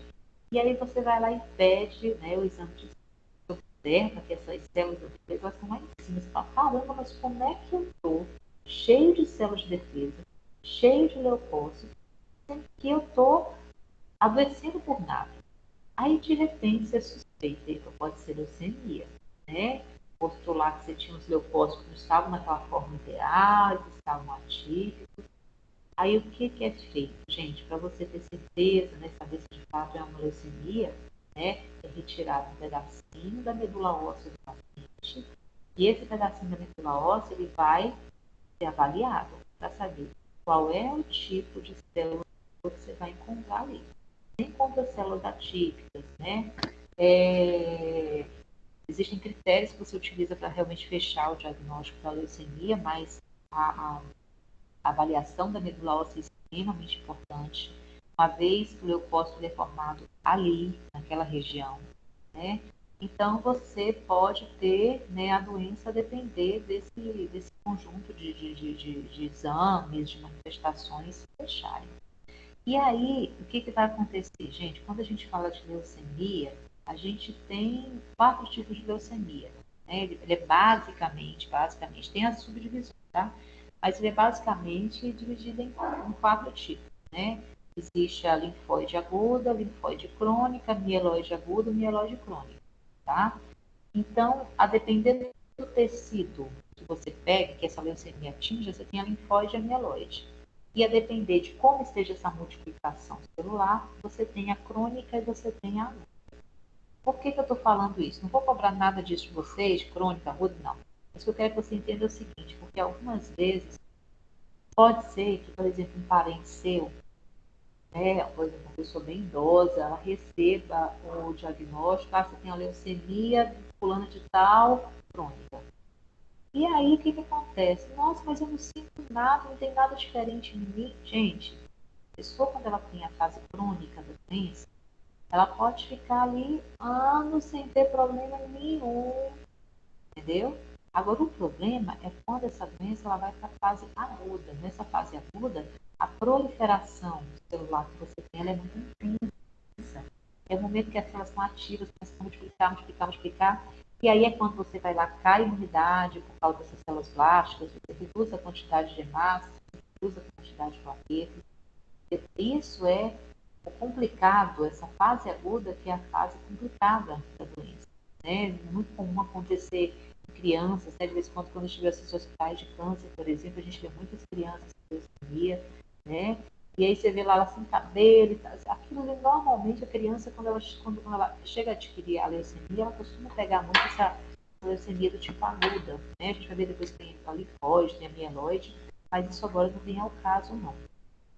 Então, quando quando a pessoa foi diagnosticada a leucemia, né, uma das coisas que a gente ouve muito falar, né, às vezes quando passa nas novelas, nos filmes, essa questão do transplante de medula, né? A gente pergunta, professora, como é que funciona essa questão do transplante, né? Ele é simples, não é? É 100% de garantia? Como é que funciona isso?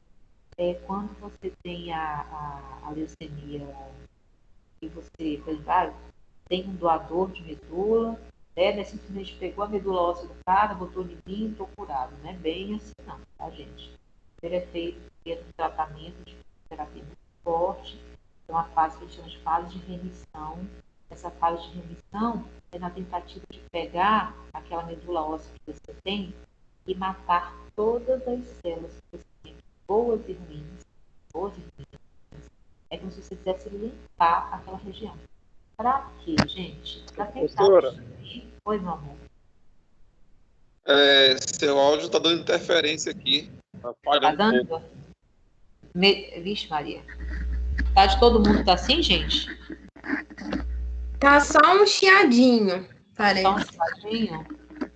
Vou tentar botar o microfone mais perto. Olha se melhorou. Melhorou? Deu uma melhorada aqui. Deu melhorada? Melhorou aí, Cleudson?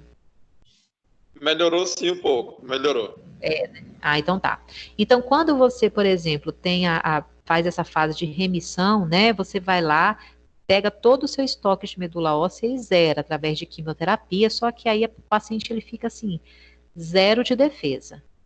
Entendeu? Zero, zero mesmo. Às vezes o que leva esse paciente à morte nesse momento não é nem o câncer, é uma infecção boba, um vírus besta, uma coisinha de nada, né? Um micro-organismo que para mim, para você, passa despercebido.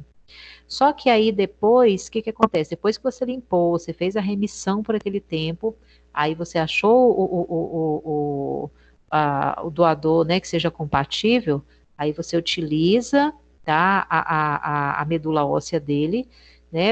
É como se você estivesse pegando nessa medula e colocando um enxerto de célula boa, para ver se a partir daí esse indivíduo ele consegue fazer células saudáveis a partir daquele enxerto, vamos colocar assim, que você formou ali, tá? É garantia que vai dar certo? Não necessariamente, né? Tem casos que mesmo com o transplante, mesmo você utilizando células boas de uma outra pessoa, você pode em algum momento acabar, né, botando células ruins nessa história e acabar, né, passando por todo o processo novamente. Então, é uma situação bem complicada. Eu gosto de falar de leucemia quando a gente fala de glóbulos brancos, né, para você, que eu acho que é a patologia que mais esclarece essa questão da imunidade, por que ela cai, aonde que é produzida. Tá bom, gente? Tranquilo? Sobre isso aqui, vocês têm algum comentário a fazer? Gostariam de perguntar alguma coisa? Tá tudo tranquilo? Beleza? Pode falar. Tranquilo, né? Então, nessas duas lâminas que eu estou mostrando para vocês estão vendo que tem um sangue normal, certo? O que é esse sangue normal? Esses vermelhinhos que vocês estão vendo aqui são os glóbulos vermelhos, tá? os glóbulos vermelhos, e observa que tem um meio azulado com roxo, né? Outro aqui embaixo, outro ali do lado. Ali são tipos diferentes de células de defesa, de leucócitos, ok? Isso é um sangue normal. Agora, olha o sangue do indivíduo que tem leucemia. Qual que é a diferença que você observa? Essa que eu acabei de falar, né? Quantidade de células de defesa, ela está bem aumentada nessa região. E se você for fazer uma comparação, o número de células vermelhas aqui, ela acaba reduzindo um pouco também, tá? Justamente por conta dessa produção por parte da medula óssea que ela acaba caindo também. Tá bom, gente? Tranquilo? Beleza? Podemos passar para frente? Sim? Ou falem agora o cálice para sempre. Tudo bem? Então, beleza. Então, falamos do sangue, tá? Vimos o que que a gente tem de sólido no sangue, o que que tem de líquido, misturado no líquido tem o quê? Quais são essas células que formam, né? E agora, o que que eu queria falar para vocês, gente? Eu queria, né, o próximo órgão que a gente vai ver, que é o órgão que a gente vai ver na próxima aula, ok? Que é o coração. Então, eu queria começar falando a respeito dele, para que na próxima aula a gente consiga desenvolver mais. Eu vou pedir muito para vocês, gente. No início da aula eu dei um discurso, fiz um discurso aqui para vocês, pedindo para vocês alertarem os colegas e tal. A aula que eu vou dar na semana que vem, ela é muito importante para você entender um monte de patologias ligadas ao sistema cardiovascular. Várias, entendeu? Então, assim, é uma aula que eu acho que vale a pena vocês estarem presentes, vocês participarem, tá? Então, tenta, assim, conscientizar o colega de estar aqui, para vocês conseguirem entender, para que eles consigam, né, entender direitinho, porque a nossa próxima prova, ela é em cima de teoria, dessa teoria que a gente está dando agora, e ela vale, na verdade, 4.000 pontos, se eu não me engano. É 4.000, né, gente? Acho que é isso mesmo. Então, a pontuação dela é bem significativa, ela é bem expressiva, tá bom? Então, já que a gente vai falar sobre o coração na próxima aula, eu queria primeiro falar para vocês a respeito de alguns problemas congênitos que o coração do indivíduo pode ter. Primeira coisa, gente, vamos lá, papai brincou com mamãe, óvulo juntou lá com o espermatozoide, aquela história toda que vocês conhecem, e a gente viu no conteúdo passado que o primeiro órgão que você forma é o sistema nervoso. A gente viu aquele tubo neural, falamos a respeito disso. Só que quando dá mais ou menos uns 21 dias, né, de multiplicação lá, o embrião está sendo formado e tal. Então, quando dá mais ou menos uns 21 dias de gestação, você tem a formação do que a gente chama de tubo cardíaco, ok? Não é igual ao coração que a gente vê agora, ele é um pouquinho diferente.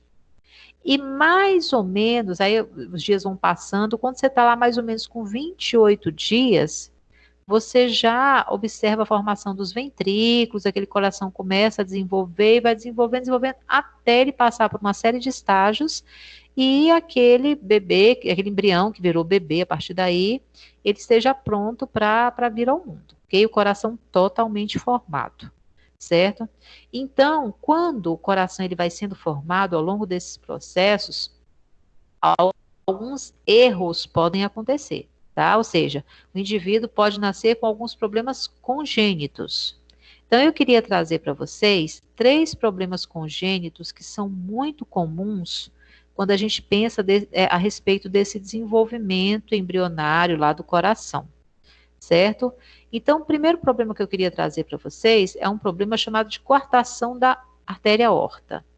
O que é isso, gente? Eu trouxe para vocês aqui nessa figura é um coração que ele não está assim totalmente formado, né? Vocês vão ver na aula que vem que o coração da gente, ele tem 2 buracos em cima, que a gente chama de átrios, e ele tem 2 buracos embaixo, que a gente chama de ventrículos.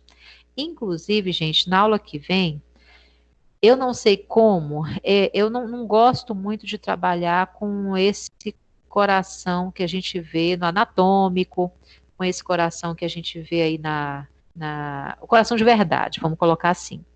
eu gosto, para você entender o conteúdo, eu gosto de desenhar o meu coração. É um coração que anatomicamente ele está errado, tá errado. Só que ele, do jeito que eu vou tentar desenhar para vocês, ele te faz entender uma série de processos, tá? Tanto que, sim, na aula que vem você vai estranhar aonde está a horta aqui, aonde que eu vou colocar a horta na próxima aula. Tá certo, gente? Então, assim, tentem não perder para vocês conseguirem acompanhar a linha de raciocínio que eu vou propor para vocês. Então, nesse coração que a gente colocou aqui, que está nessa figura, que é o coração de verdade, né? Se você observar, em cima dele tem como se fosse um arco que é rosa. Em cima desse arco saem 3 tubinhos em cima. Vocês devem estar visualizando isso aí agora, tá? Esse arco aí, ó, que vocês estão vendo, é uma artéria, é uma parte da artéria que a gente chama de artéria aorta, que é a maior artéria que a gente tem no corpo humano. Extremamente importante.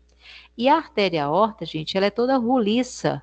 E ela tem que ser roliça, ela tem que ser aberta do início até o final dela. Só que se você observar nesse desenho aqui, chega um determinado momento onde esse arco ele está descendo, você observa que ela é estreita, tá? No desenho dá para ver direitinho que ela está estreitando. Esse estreitamento a gente chama de coartação da artéria aorta. Qual é o problema disso, gente? A artéria aorta, ela que vai levar sangue para o corpo. Então já dá para ver de cara que a quantidade de sangue que vai ser mandada para o corpo, ela vai ser reduzida, tá? E aí o local que espreme, que empurra o sangue para esse local aí, para a artéria aorta, ele é chamado de ventrículo esquerdo, a gente vai estudar isso. É o local que faz força para empurrar o sangue para esse lugar, para essa artéria. Então, se tem uma resistência lá na frente, o que, que vai acontecer com esse trabalho do meu coração, com esse trabalho do meu ventrículo? Vai ficar muito aumentado. O pobre do ventrículo vai ter que se virar para enfiar o sangue nesse buraco ali que vocês estão vendo que está estreitado. Resultado, o lado esquerdo do coração do paciente, ele começa a crescer, ele começa a desenvolver, ele vai ter um processo que a gente chama de hipertrofia cardíaca esquerda, tá? O lado esquerdo ele vai começar a aumentar porque ele está fazendo muita força para empurrar o sangue para um local que está estreito, tá? Então, isso daqui, gente, é um problema congênito, né? Algumas crianças acabam nascendo com esse problema. Se ele for muito intenso, você às vezes tem que fazer uma cirurgia, né? Tem casos que colocado um stent ali para poder abrir aquela região. Vai depender muito da necessidade de cada paciente, tá bom? Um outro problema congênito que a gente observa muito é isso aqui, ó. Aqui, acompanha comigo esse desenho. Observa a palavra AP. AP. Acho que todo mundo conseguiu ver na saída da artéria, de um vaso. Aqui está escrito AP. O que é esse AP? Artéria pulmonar, certo? E do lado dele tem a palavra AO, que é a artéria aorta, ok?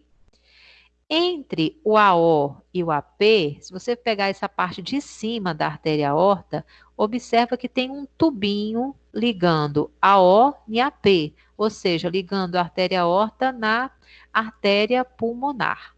Vocês estão vendo aí? Isso daqui, gente, essa é um canal, na verdade, que a gente chama de canal arterial, que quando a criança ela está na barriga da mãe, esse canal, por um tempo, ele está ali presente, tá? Por que que ele está ali presente? Porque quando você está na barriga da mãe, não é você que respira. É tua mãe que respira por você, manda o oxigênio todo que você precisa pelo cordão umbilical. Então, para o seu coração, não tem tanto problema nessa situação aqui, você ter sangue cheio de oxigênio passando por um lado, sangue cheio de CO2 passando por outro lado. A criança não está respirando sozinha ainda, tá? É a mãe que está respirando por ela, vamos colocar assim. Só que o que que acontece? Esse tubo que vocês estão vendo ali, essa artéria que vocês estão vendo, que não é para existir depois do nascimento, esse canal arterial, Chegou perto do momento da criança nascer, ele some, ele desaparece. Só que em algumas crianças, ele acaba persistindo, né? Ele está ali presente depois do nascimento. Então, a gente chama de permanência do canal arterial. Essa permanência, gente, ela é uma situação patológica.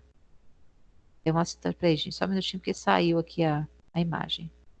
É uma situação patológica, tá? Qual é o problema disso? O sangue que é rico em oxigênio começa a se misturar com o sangue que é rico em gás carbônico. Aí vira uma bagunça danada, porque a gente vai aprender na próxima aula que o sangue oxigenado vai para um lugar, o sangue cheio de gás carbônico vai para outro lugar. Então, se você mistura esses dois sangues, o oxigenado com o que não tem oxigênio, você acaba mandando para o corpo um sangue que não vai ter oxigênio. E aí os seus órgãos vão começar a sofrer por causa disso, tá? Então, essa alteração também é um problema congênito, a gente chama de persistência do canal arterial, tá?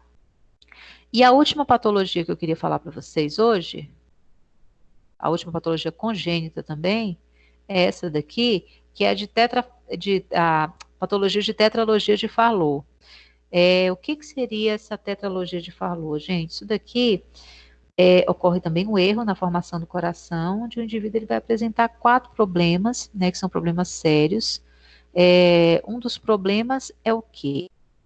Tá? Vamos pegar aqui, vocês estão vendo em vermelho, artéria aorta mais uma vez. Vocês estão vendo em azul, tá? Essa outra artéria que está embaixo da aorta, que é essa pulmonar, tá? E na saída da artéria pulmonar tem uma válvulazinha. Essa válvula, toda vez que o sangue passa para ser liberado para o pulmão, ela tem que abrir, tem que ter elasticidade para abrir para o sangue ser direcionado para o pulmão, porque é o pulmão que vai limpar o nosso sangue, ele que vai oxigenar o nosso sangue, ele que vai pegar aquelas hemoglobinas que a gente tem no sangue e vai encher aquelas hemoglobinas de oxigênio, aquelas hemácias de oxigênio, tá? Então, o coração, quando ele bombeia sangue para o pulmão, é para fazer isso. Só que nessa tetralogia de Fallot, o que acontece? Esse local por onde o sangue passa, essa artéria pulmonar, que a gente chama, ela é fechada, ela é estenosada. Então, o sangue, primeira coisa, ele não vai conseguir ir bem para o pulmão. Ele não vai conseguir chegar como deveria no pulmão. A outra coisa que acontece interessante também é o quê, gente? Vocês estão vendo nesse coração aqui que um lado dele tem vermelho dentro e o outro lado tem azul dentro. O azul representa o quê? CO2, não tem oxigênio nesse sangue. E o lado vermelho representa que tem oxigênio nesse sangue, certo? Só que o que acontece? Por que o sangue do lado vermelho não mistura com o do lado azul? Não mistura, gente, porque existe uma parede dividindo o lado esquerdo do lado direito. Só que tem crianças, quando ela tem essa tetralogia de Fallot, ela nasce com o que a gente chama de CIV. O que é CIV? Comunicação interventricular. Ou seja, essa parede, um pedaço dessa parede que está entre os ventrículos, entre esses buracos de baixo, ele nasce aberto. Resultado, esse sangue vermelho começa a misturar com o sangue azul.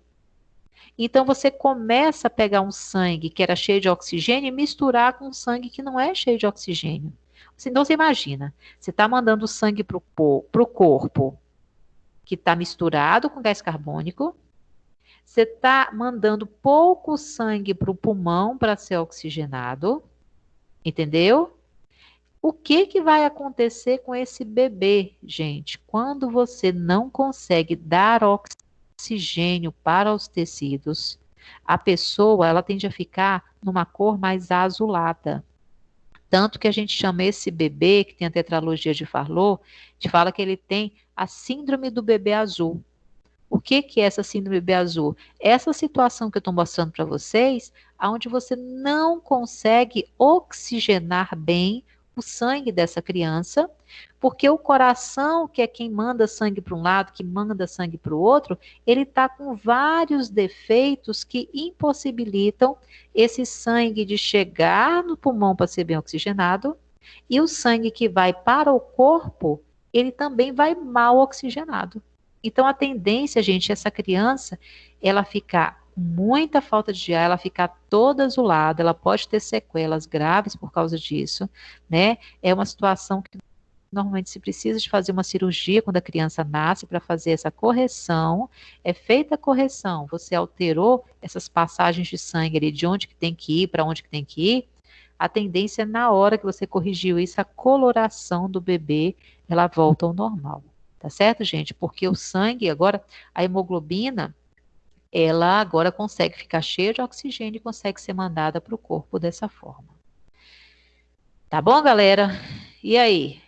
Deu para pegar ou não deu para pegar? Muita informação? Não, né? Tranquilo, né?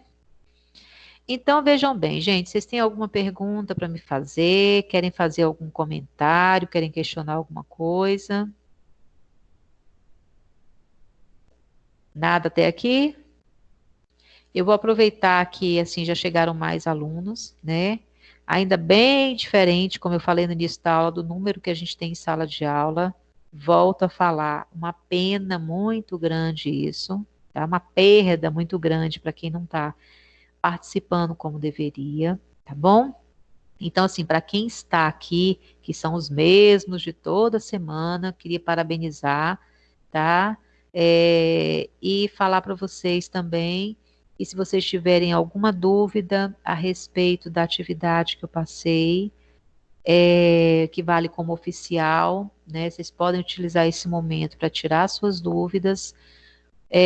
Volto a falar que essa atividade tem que ser entregue no dia 14. Avisei nos grupos que o trabalho, né, que a atividade, ela não precisa mais ser na forma de resumo, que ela pode ser na forma de elaboração de resposta para aquelas perguntas. A quarta questão não é, como é que chama? Nervoso periférico, são nervos periféricos, muita gente está lendo e perguntando, nervos periféricos. A quarta questão, ok? E outra coisa também é a respeito da quinta questão, que é outra dúvida que muitos estão tendo. A quinta questão, na verdade, é para você, de acordo com a inicial do seu nome. Tem muita gente que está perguntando, professora, para eu escolher uma patologia de acordo com o início do meu nome, né? Do tipo, se meu nome começa com a letra D, eu tenho que escolher uma patologia com a letra D. Não, não é. Eu dei 3 patologias para vocês. Cada um vai escolher a patologia de acordo com a inicial, do tipo, meu nome é Ana, meu nome é Beatriz, meu nome é Carolina, meu nome é Daniele. Então, você se enquadra naquela situação que vai falar de Alzheimer, por exemplo. Tá bom? Então, olha lá qual é a inicial para você conseguir escolher qual que é o tema que você vai falar nessa quinta questão. Tá bom, gente? A data no AVA, a senhora colocou de 17/4. Não é 17/4 agora? Sim. Sim, eu falei outra data, não, Você né? falou 14, professora. Ô, A gente, senhora desculpa, falou gente. 14 é dia Nessa altura, perdão, desculpa, tá certo, meu, dia 17. Quero matar vocês do coração. Isso é para saber se vocês estão atentos. Tá bom, gente? Estão dormindo aí, mas é isso mesmo, é dia 17, desculpem, tá, o erro. Dia 17/4. Professora, Sim. a senhora disse que a próxima aula seria dia 21. E parece que dia 21 é feriado. Vai ter aula normal aí? Ih, menino, você me fez uma pergunta interessante, viu, Cleidson? Eu acho que não. Tá falando comigo Eu vou aqui. dar uma olhada. Eu vou dar uma olhada. Eu não tinha realmente me atentado a isso. Foi bom você ter falado, tá? Porque eu não tinha me atentado a isso, não. Vou até perguntar lá e qualquer coisa eu mando no grupo de vocês, tá bom? Porque assim, por exemplo, essa aula que teve agora, que teria agora na sexta-feira, que foi feriado, não houve a aula, né? Então, assim, porque o número de aulas que a gente deveria de ter em sala de aula, essa carga horária, vocês estão tendo toda ela aqui através das aulas online, né? Então, eu acredito que ela já esteja computada para não acontecer, mas eu vou confirmar e qualquer coisa eu falo com vocês. Foi bem lembrado isso. Tá bom? Mais alguém, gente? Não? Tá tranquilo? Então, assim, Professora, pode falar. Essa parte de coração cardiovascular, a gente vai ver a parte anatômica também? Vai ver a parte anatômica. O que que acontece? Eu estou aproveitando esses dias, como eu falei para vocês, para dar um pau na teoria, tá? Porque o que que acontece? A teoria em Morfo 2 ela é muito grande, a prática é menos grande, tá? Então, o que que eu até falei pro pessoal da turma de ontem? Para adiantar, na verdade, assim, não vai ser. Eu vou pegar uma dessas aulas, eu vou dar uma quantidade menor em um dos dias, para vocês terem esse momento no anatômico, para vocês conseguirem visualizar coisas que são muito importantes. Algumas dessas peças eu vou tentar trazer aqui para casa, pelo menos para vocês conseguirem já ter uma noção de algumas coisas. Que eu acho que explicando com elas vai ficar fácil, igual eu faço em sala de aula. Em muitos momentos eu pego as peças anatômicas e levo para lá. Se eles tiverem, se tiverem a disponibilidade de me emprestar, eu vou tentar trazer, tá? A gente não vai fazer uma prática necessariamente, mas eu vou tentar mostrar coisas que eu dou na prática para vocês, que eu acho que vão ser importantes, e depois a gente tem aquela aula prática para cobrir da semana retrasada, tá? E aí um dos dias eu vou pegar a gente vai dar uma quantidade um pouco menor de aula, para deixar aquele restante de aula para a gente cobrir na prática, quando vocês retornarem, para a gente ver essa questão do que não foi visto em sistema nervoso e em sistema cardiovascular. Mas eu vou tentar, de antemão, trazer algumas peças para vocês aqui para mostrar, tá bom? Aí eu não vou colocar slide, eu colocaria essas peças para vocês conseguirem visualizar melhor, tá bom? Ok? Querem mais alguma informação? Professora, Sim. a senhora poderia repetir para mim o nome das patologias do coração aí, que a senhora explicou agora há pouco? As que eu falei agora, as congênitas, tá? As congênitas. Eu falei da coartação da artéria aorta. Falei da tetralogia de Fallot.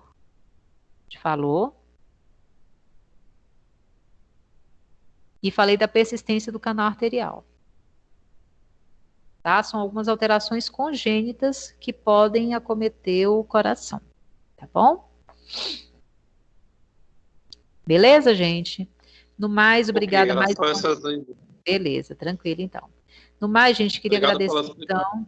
Tá joia. Queria agradecer a presença de vocês aqui essa noite, tá bom? E aí, se a gente não se encontrar na próxima semana, na outra semana estaremos aí de volta. Tá bom, gente? Um grande abraço para todos vocês. Fiquem com Deus, tá?